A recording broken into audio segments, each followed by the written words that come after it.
What's up, everybody? Let me turn this off. NFL Game Day Final on the NFL Network. Anyways, I really enjoy that show. They show all the highlights of all the NFL games, and they talk about it. Deion Sanders, Michael Irvin, Marshall Faulk, Chris Rose. It's a damn good show, NFL Game Day Final. There's a little plug and shout out to NFL Game Day Final.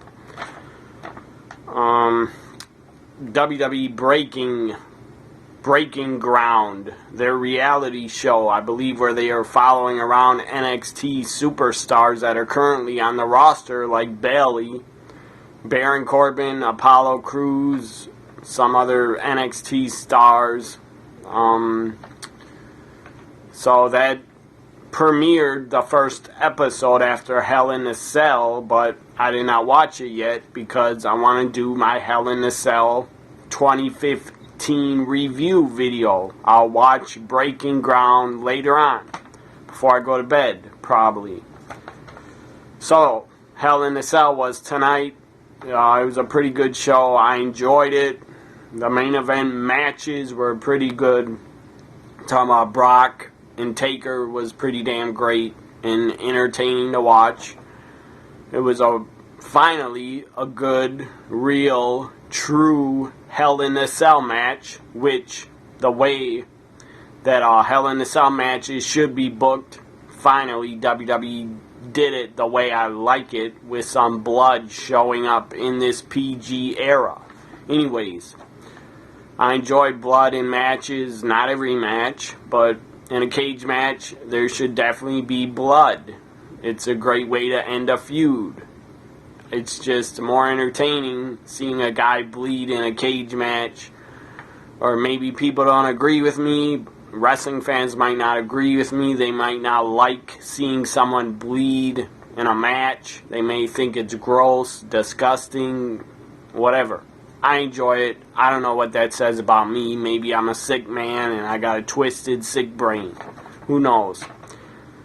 Anyways, Hell in a Cell. This is my WWE Hell in a Cell 2015 review video. I'll start talking about the kickoff match on the kickoff show, where we had Renee Young, Booker T, Corey Graves, and I think Byron Saxton was also there. I don't remember if he was.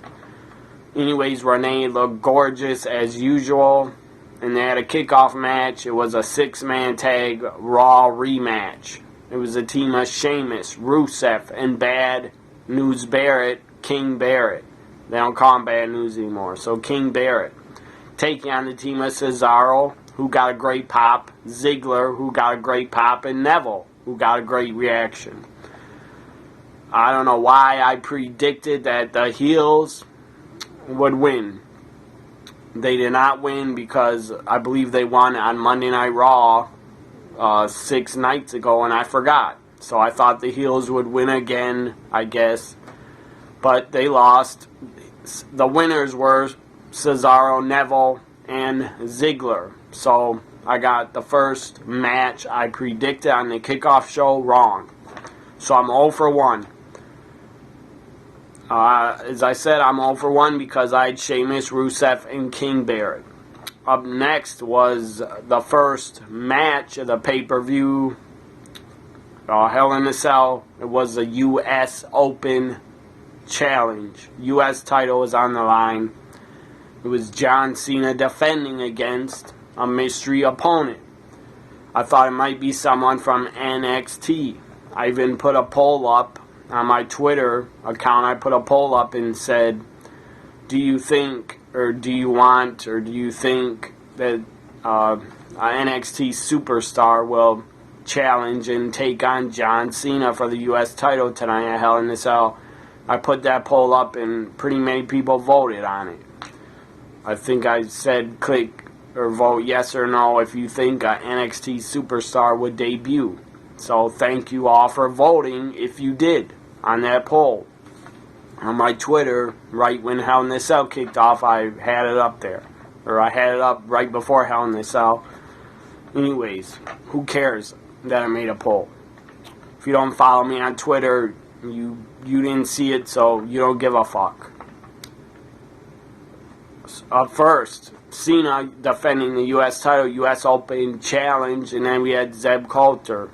The return of Zeb. He came back, came out in a wheelchair. I don't know if he really needs that wheelchair. Maybe his leg is still bothering him. I think he really had surgery. I think he had knee surgery on his leg or something. He had some type of surgery. I think that's why he was gone so long. I thought he would never return and WWE would never hire him again, but obviously they did hire him. He probably has a contract for 1 or 2 more years. Anyway, Zeb comes out, so I thought for sure he was going to introduce Jack Swagger, but obviously he didn't. I don't know where the hell Jack Swagger is. I have no clue where he is. He's like falling off the face of the earth. In the WWE, I don't know where he is. Maybe he's gone. Maybe he's having personal problems.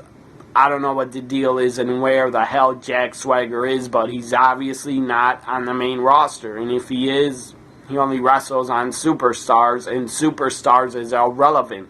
It's a D- show. You have Raw being the A show, SmackDown's the B show. I'm talking about main roster shows. I'm not including NXT because NXT kicks all the main roster shows' asses. Anyways. But Hell in a Cell is a pretty damn good show tonight. It would hold up with the NXT takeover. So anyways, the main event is a C show. It's on the network. And Superstars is the D show. It's also on the network. So John Cena comes out. Zeb comes out and introduces Alberto Del Rio. Alberto Del Rio is back in the WWE. He returns. He comes back, he comes out. I was pretty damn shocked and surprised to see Alberto Del Rio back in the company. He left, I think, over 2 or 3 years ago. He left, and we all know why he left. Because a WWE social media employee called him a racist name and did a racist comment towards Alberto Del Rio and Hispanics. So Del Rio got pissed off. He had the right to get pissed off. He slapped the guy that said the racist comment. He slapped him in the face and said to him, "You won't say that again to my face." And the guy did. And he was laughing like it was a joke and it was funny. So Del Rio slapped him right across the face. And the guy deserved to get bitch slapped for saying that right in front of Del Rio. And even if he didn't say it in front of Del Rio, he shouldn't be making racist comments while he's a WWE employee. The dumb fuck. Hopefully the guy's fired and gone. I'm pretty sure he's gone, or else Del Rio wouldn't want to return. I'm sure Del Rio got big bucks. A lot of money to return. Big, probably guaranteed big money. Guaranteed contract with a lot of money. I don't know for how many years it is. I heard Del Rio was thinking about coming back before WrestleMania to work at WrestleMania or before it or be a surprise in the Royal Rumble. But I had no clue that WWE was going to bring Alberto Del Rio back so soon and have him show up at Hell in a Cell and wrestle. He wrestled John Cena, defeated John Cena. So Alberto Del Rio is the new U.S. champion, new U.S. heavyweight champion, whatever you want to call it. The new U.S. champion is Alberto Del Rio. Welcome back, Alberto, to the WWE. It's great to see you back, and welcome back to the company. Hope you have a great run. So Cena loses the U.S. title. That's a good thing. He's going away for a vacation or to shoot a reality show. I don't really care. I'm just glad Cena's going to be off television for a while. Thank you, and bye-bye, John Cena. Hey, goodbye. I won't miss you at all. Please don't return until January. So good for Del Rio. He's the new U.S. champion. That was a great start to Hell in a Cell. Put me in a great mood. Up next was, I believe, the tag team titles. Up next was Hell in a Cell, I think. Bray Wyatt against Roman Reigns. This match was pretty good. It was a good cell match. I believe they used 2 or 3 tables. I mean, I know they used 1 table, or Bray hooked Roman like a rock bottom off the ring apron, slammed him through the table. That was pretty awesome. Good spot. And then Roman speared Bray through another table. That was a good spot. Crowd was into the match. Crowd was chanting Bray Wyatt's name, a lot of it. And most of the crowd, mostly guys, were chanting Roman sucks. Or I think girls were chanting Let's Go Roman. Then the guys would chant Roman sucks. So that was pretty fun to hear. Bray Wyatt loses. And I expected it because I predicted that Roman Reigns would win. I didn't want him to win. I wish he wouldn't have won, but he won. Big deal. I'm over it. I don't care anymore. Roman Reigns wins and defeats Bray Wyatt inside Hell in a Cell. As I said, it was a good cell match. I enjoyed it. It was not as good as Taker versus Brock, but no cell match was going to be better than that because that was the main event. And that was what people were watching Hell in a Cell for. That was why I was watching it, to see Taker versus Brock inside the cell beat the crap out of each other and hopefully bleed. And they did bleed. So, Bray loses. That's okay because how they ended the show, having Bray and the Wyatt family come out and look pretty strong with beating up Taker and then taking him away. Even though Undertaker had absolutely no help from anybody to save him, he just got beat down. And of course he couldn't stop 4 guys. So they take him and kidnap the Undertaker. So Roman wins there. So far, pay-per-view, I'm 2-0 in my predictions. I had the challenger defeating Cena. He defeated Cena. It was Del Rio returning, and I had Roman Reigns, and he won. Now up next was the Tag Team Championships. The New Day defending against the Dudley Boys, and again, the New Day came out on the microphone. Xavier Woods was not with them, I believe because he just got married, I believe Saturday or Friday night or Saturday, or maybe got married today and he's on his honeymoon. So WWE gave Xavier Woods time off to go get married. Congratulations, Xavier Woods, and to your wife also. Hope you live happily ever after together. So the New Day just comes out with Kofi and Big E. Of course, they get on the microphone and they entertain again. And they do some great stuff on the mic. They rip the Lakers. That was fun to hear. And that was entertaining. Not saying I'm a Lakers hater. I'm not. I'm just saying it was funny. So the New Day again delivers and puts the entertainment in WWE. So New Day gets the win and retains the tag titles. I was very happy about that. I'm a fan of the New Day, and I thought they should retain the titles, and they did. Thank God. I'm not saying the Dudleys should not win the titles in the future, because they should, but it's more money, it's bigger, better, and it'll be money, and it will deliver when the Dudleys finally win the tag titles for the 10th time in their WWE careers. Then it will be big time money for WWE. It could happen at the Rumble, but I think it should happen at WrestleMania 32. Have the Dudleys win the tag titles. It'll be a great WrestleMania moment. But WrestleMania 32 is a couple months away. That's a long time to have the Dudleys chasing the New Day over the tag titles, but maybe some food crap in my mouth. Some food that I was eating earlier. The Dudleys, as I said, to chase the tag champs until WrestleMania. That's a really long time, but it could be done. And then the payoff would be the Dudleys winning the tag titles at WrestleMania 32. That'd be great. As I said, it'd be a WrestleMania moment, and it would draw a pretty big crowd in that Cowboy Stadium, because they need a big crowd to show up to see the Dudleys. They could book it and put a stipulation in the tag title match saying if the Dudleys don't win, this is their last tag title shot ever, or if the Dudleys don't win, they have to retire from the WWE. That's money for WrestleMania as far as a tag title match, I think. So New Day wins. As I said, I was happy about that. On to the next match, and I predicted New Day would retain. Kevin Owens, I think this was not next. What was next was Divas title, I think. Divas Championship on the line. Divas title, whatever you want to call it. Charlotte defending the title against Nikki Bella, the former champion, getting her rematch clause. And Team Bella and Becky Lynch and Team PCB or Team NBC, Team Natty, Team NBC was Team Natty, Becky, Charlotte. Or Team PCB is Paige, Charlotte, Becky. Anyways, you already know that if you watch WWE.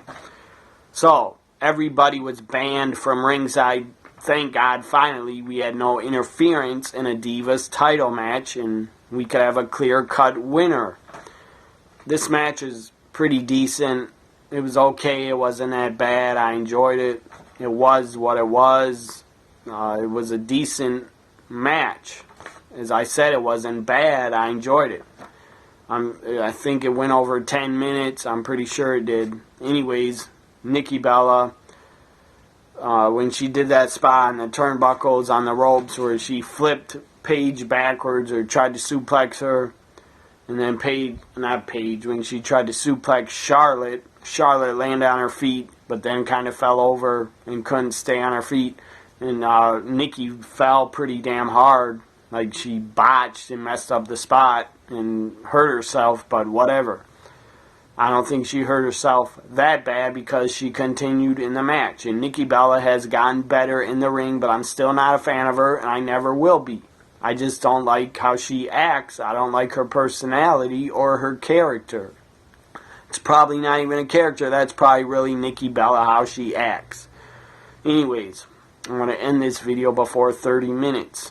So, Nikki Bella loses and does not win the Divas title back. Thank fucking God that did not happen. Because I do not want to see Nikki as Divas champion again. She held it for 301 days and nobody wants to see her hold it for even 24 hours. So, thank God Charlotte won and retained the Divas title. Thank fucking God that happened. Because if Nikki would have won, it would have been the worst booking decision ever. It would have been the worst outcome ever. Putting Nikki over Charlotte to win the Divas title back would have been god-awful, garbage, shit, stupid-ass booking. So thank God somebody with a brain, maybe it's Vince's decision, whosever decision it was, thank fucking God they put Charlotte over to retain. Because she has to look strong, like a fighting champion that can defeat people and retain. And they should build Charlotte up for the next couple months. They should build her up to look like an unstoppable fighting champion that cannot be defeated. And then they can have her and Sasha, or Charlotte versus Becky versus Sasha would be great triple threat matches. They could also throw Paige in there. And they could also even throw Natty in there. And maybe at WrestleMania we will have Sasha versus Charlotte for the Divas title. And it will be a great, long, good Divas match. At WrestleMania, hopefully, it's Charlotte versus Becky or Charlotte versus Paige or Charlotte versus Sasha. Because that's where they should go at WrestleMania. And we all know Sasha and Charlotte have had epic and great matches in NXT in 2014. And part of 2015, before they were called up to the main roster. So, as I said, Charlotte wins and retains, thank God. And I had her retaining and winning. Up next was the WWE World Heavyweight Championship. Seth Rollins retains and defeats Demon Kane. I had Seth winning and retaining. And I don't got much to say about this match. It was decent. It wasn't boring. It was just okay. Seth did some great moves in it. He did his epic frog splash. That is a tribute, I'm sure, to Eddie Guerrero. So, congratulations to Seth Rollins for retaining. I was happy he retained. I'm a fan of his, and he deserved to retain. And thank God, I'm going to give this a standing ovation. Thank God Sheamus did not run down to the ring and cash in. Thank God that Sheamus did not cash in, because I did not want to see that fucking happen. I do not like Sheamus. I think he's a jerk off and an idiot, and F you, Sheamus. And I'm not just saying F you because I'm blocked by him on Twitter. I don't like the guy, and I don't like his character, and I don't like his personality at all. On TV or off it. The guy's a jerk off. I met him outside of the ring, and he was a fucking rude idiot. So, Seth Rollins retains, as I said. I had him winning, so good for me, and my predictions have been pretty good so far. I've gotten a lot of them right. Seth wins. Up next was, I believe, after the WWE Championship, or they like to call it WWE World Heavyweight Championship, I call it the WWE Championship because that's what it is. Up next was the Intercontinental Championship. On the line, this match was pretty lame. Nothing against Kevin Owens. He's a great worker. He's entertaining. He's a great wrestler. He's a great Intercontinental Champion. He's a great heel. I'm a fan of Kevin Owens. Big fan of his. But him versus Ryback was boring as hell. They need to put Owens in the ring with Neville or Cesaro next month, or starting tomorrow night on Raw. They have to start Owens in a new feud over the Intercontinental title with Cesaro or Ziggler, or, as I said, Neville. Or hell, I don't know, have Stardust start going against Kevin Owens and put the Intercontinental title on the line. I do not want to see Ryback going after the Intercontinental title anymore, or even wrestling Kevin Owens. Ryback versus Owens is lame and boring, and I'm sick of it. But I'm happy Kevin Owens won and retained, because that was the right decision for him to win and retain. He deserves to hold the title for a couple months, for a long time, and be a fighting champion, because he's a great talent. And they need to put some prestige back in the Intercontinental title. They don't need to be passing it along to every guy over and over and over, to different guys. Up next, after Owens Ryback, was the main event. Hell in a Cell match, The Undertaker versus Brock Lesnar. This was booked and billed as the final chapter, or the final battle, whatever you want to call it. Brock came out, Taker came out, match started, and it started off pretty kind of a little bit slow, but then it picked up. Taker pushed Brock into the ring post, and it was obvious by watching it. Brock went really slow into the ring post, and then he put his hand up like this, or maybe like this. He put his hand up and blocked himself from hitting the ring post. Maybe so. When I saw him do that, I thought that was pretty odd that he went so slow into the ring post and then put his hand up like that to block his head from hitting the ring post, because I thought maybe he doesn't want to get busted open the hard way, because he would probably get in trouble and get yelled at backstage for bleeding. But when I saw his hand go up, I think they showed a replay. When I saw that, his hand was like this, and I'm pretty sure this is where he bladed and cut himself. When he went into the ring post, I'm sure he had a razor blade in his hand. When he was like this, I think he went like that real fast. And then it was really fast. But if you watch it, it looked like when he had his hand over his forehead, Looked like he went like this, cut himself, and then he started bleeding right away.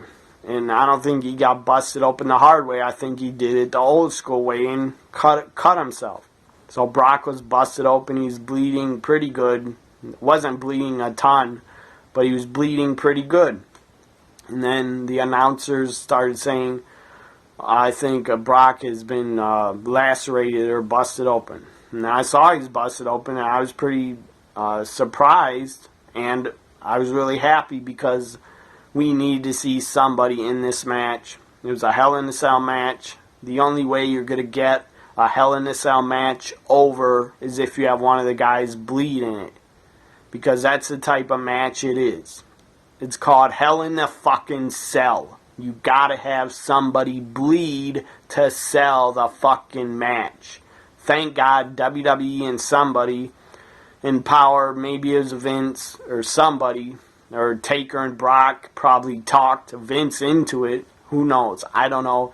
Maybe they let Taker and Brock bleed because it was on the network and it wasn't on USA Network, because USA Network would probably go into a fucking hissy fit and get their panties in a bunch if anybody bled on Raw on USA Network. WWE would probably get in big trouble, and USA Network would be probably pretty pissed off at WWE for letting someone bleed.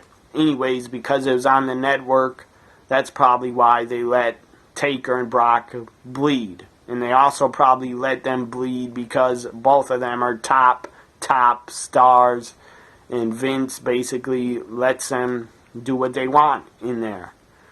And I'm sure Taker and Brock discussed somebody has to get color and bleed.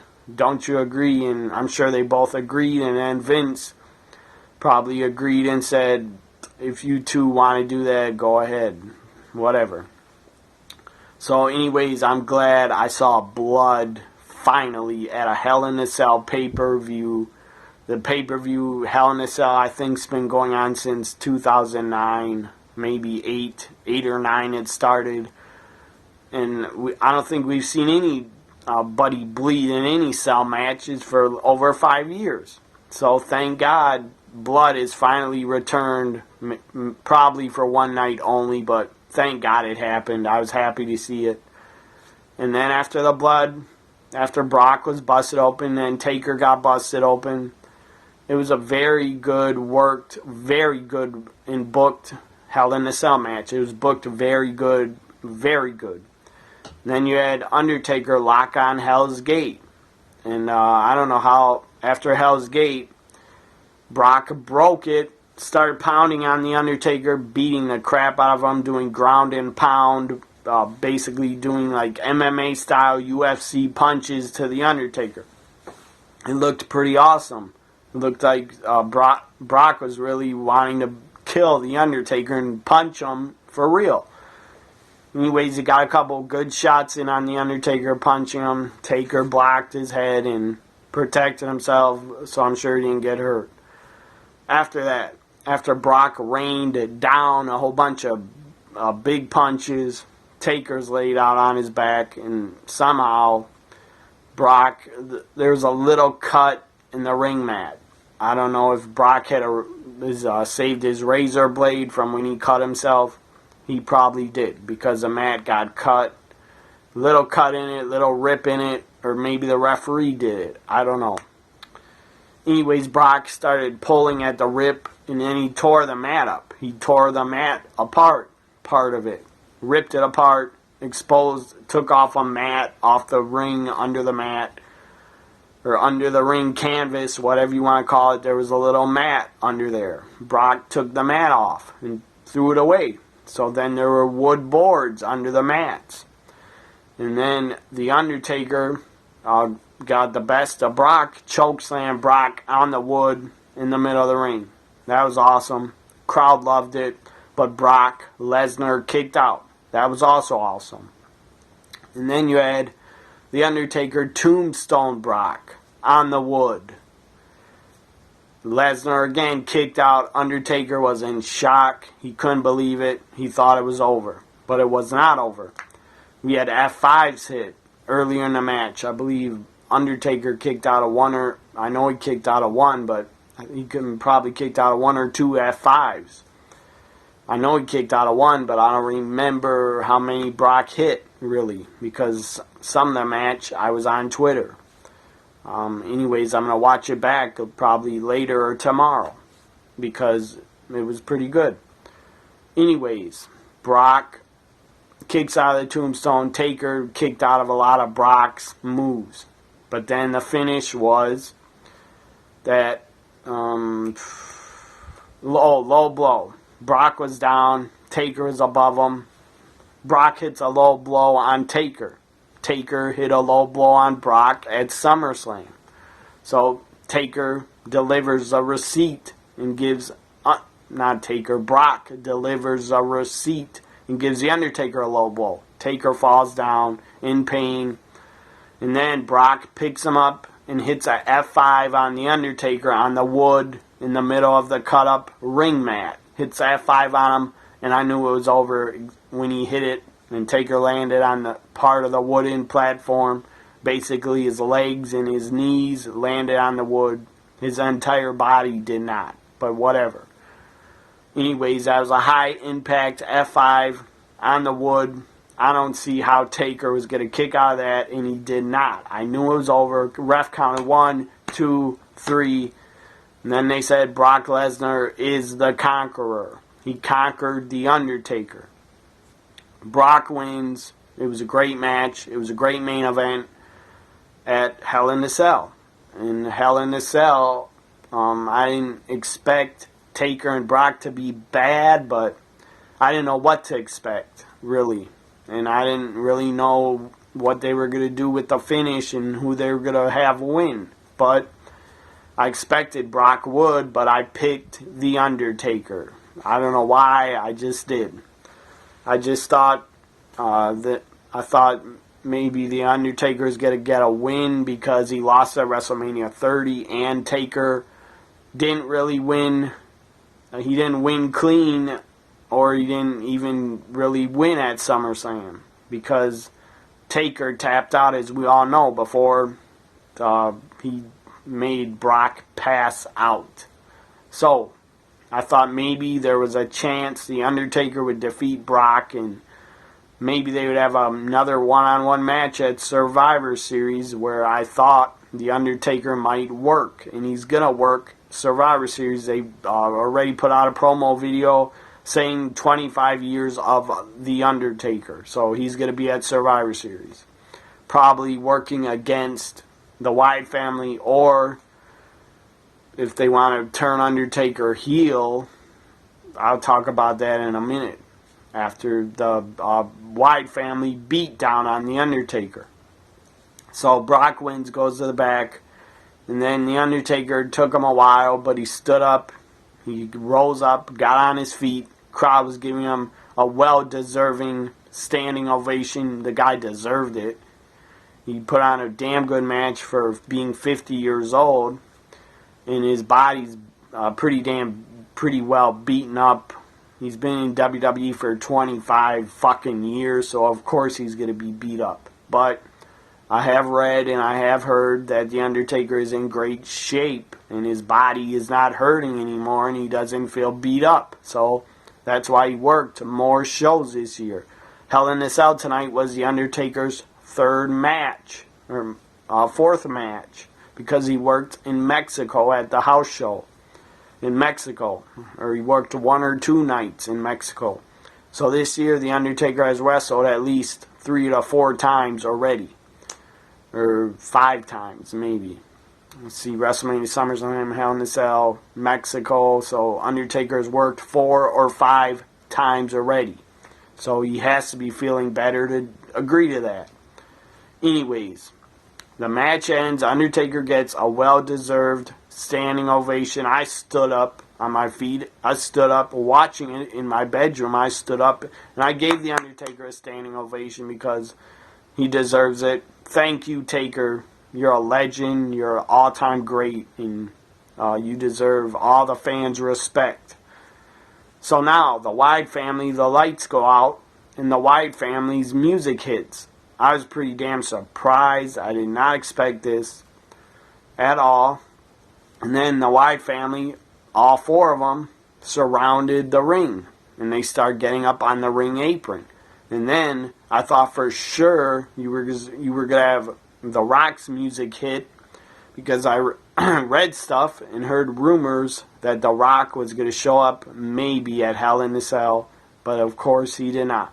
And it was better off The Rock did not. Because that would have been pretty damn stupid to have The Rock interfere on Brock versus Taker, just to set up a Brock versus Rock match at WrestleMania. It would have been dumb. Because the fans, we wanted a clean finish between Taker and Brock. And we got one. I enjoyed the finish. I liked it and I agreed with it. I thought the entire match was worked and booked very good. I know I'm going on pretty damn long here. It's 35 minutes. I'll be done soon. Anyways, Wyatt's were up on the apron. I thought maybe The Rock will come out. I tweeted The Rock is going to run down pretty soon. Or whatever I said. He's going to come down to the ring soon and save The Undertaker maybe, out of respect for The Undertaker. And The Undertaker being the Phenom and basically the godfather of the WWE. Because the guy's been there since 1990 and he's the only guy that is still wrestling from that era. So, it wasn't The Rock. I thought maybe Sting, his music would hit. That would make a lot of sense. Have Sting save The Undertaker and have Sting and Undertaker team up at Survivor Series. That would be awesome for every fan to see. I would enjoy seeing that. Sting, Undertaker taking on the Wyatt family, but that did not happen. Maybe they'll have Sting return on Raw and save The Undertaker, but I doubt it because Sting is still probably beat up in his neck and his spine. I don't think his neck and spine are ready to get back in the ring in a month and wrestle. If he did wrestle, I don't think Sting could take any back bumps at all.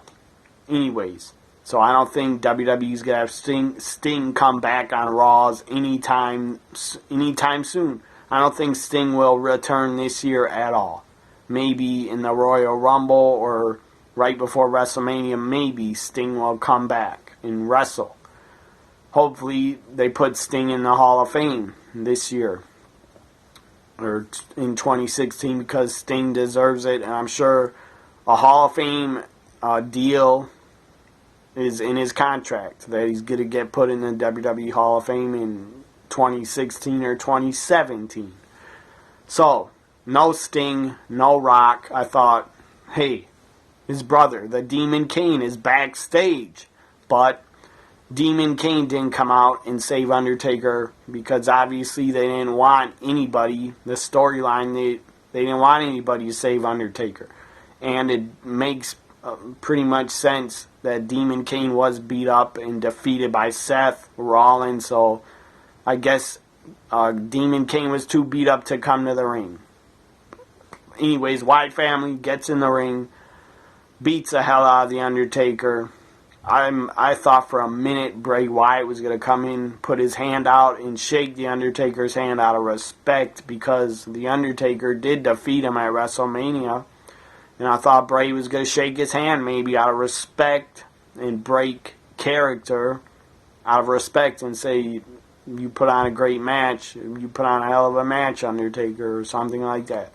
But that didn't happen. The Wyatt family, being the dirty heels that they are, they attacked. And this was the right decision to have them attack The Undertaker, I thought, because they got to be heels that people hate. So the Wyatts attacked Undertaker, pick him up, Bray punches him in the face. Basically, Undertaker looked exhausted, like he couldn't take anymore. And then the Wyatt family lays him out, and then they pull him out of the ring, and Eric Rowan, Braun, Luke Harper, they carry him. They carry The Undertaker out of the arena at Hell in a Cell, and then Hell in a Cell goes off the air. Good end, great main event, Hell in a Cell match. If I would give Hell in a Cell rating, 1 to 10, as I said on my Twitter, I put a tweet out, said, I always do this after pay-per-views, I say rate this pay-per-view 1 to 10. And a couple, probably, I don't know, 5 or 4, maybe 5 or 6 people answer me. Anyways, if I rate it, I give Hell in a Cell, I give it a 8. Because I really enjoyed the main event. And I enjoyed the finish. And I enjoyed the Wyatt family coming out and attacking The Undertaker. This is interesting. This is something new. I'm looking forward to seeing where this Wyatt family kidnapping The Undertaker storyline is going to go. Where is it going to go? I'm interested to find out. I'll be watching Raw tomorrow night. Hopefully we will all find out. And if they want to do something different, they should turn The Undertaker heel and have him join the Wyatt family. That'd be something different and new for The Undertaker. And then The Undertaker could go into WrestleMania 32 as a heel and take on Sting in the Dream Match. Most fans still would want to see Sting versus The Undertaker. I would still want to see it, even though they're both old. It doesn't matter to me. I just would like to see Undertaker versus Sting still. But if it doesn't happen at WrestleMania 32, they're not going to put Sting versus Taker on at WrestleMania 33. That won't happen. So I'm just saying, if they turn Undertaker heel and have him be the leader of the Wyatt family, possibly come out and talk in the future and say, I'm the man behind the Wyatt family or something like that, that would make sense to turn The Undertaker heel and have the Wyatts basically worship him like he's their God and their savior. Whatever. If they do turn Undertaker heel, that would make sense, bringing Sting back and Sting being the babyface. Of course, Sting will be cheered by the fans because the guy's loved and respected by most fans. Undertaker is also respected, and he'll probably be cheered. Even if he's a heel, he'll probably still be cheered unless they really have Undertaker turn heel and attack fan favorites like, I don't know who, Dean Ambrose, I guess, and Roman Reigns. Have The Undertaker attack them and beat the crap out of them. Maybe then The Undertaker will be booed. Who knows if he will ever be booed or if he can ever be booed again, because a lot of the fans, I mean, those days are over. Basically booing heels out of the building and getting heels to be really hated, those days are pretty much over, because most fans nowadays are smart enough, they cheer the heels and they like them. So if they don't turn Undertaker heel while he's with the Wyatt family, I'm sure they'll just turn him babyface, or he'll be babyface again, and he'll break out and get away from the Wyatts. After being kidnapped, he'll get away from them, and then he'll take on the Wyatts. I expect Survivor Series main event. I expect it to be Brock and The Undertaker, maybe Kane. 3 guys against 4 Wyatt family members. So 3 on 4. Or they could do 2 on 4, Brock, Taker against the 4 Wyatt family members. This ends my WWE Hell in a Cell 2015 review video. Hope you enjoyed it. Sorry I talked for 43 fucking minutes.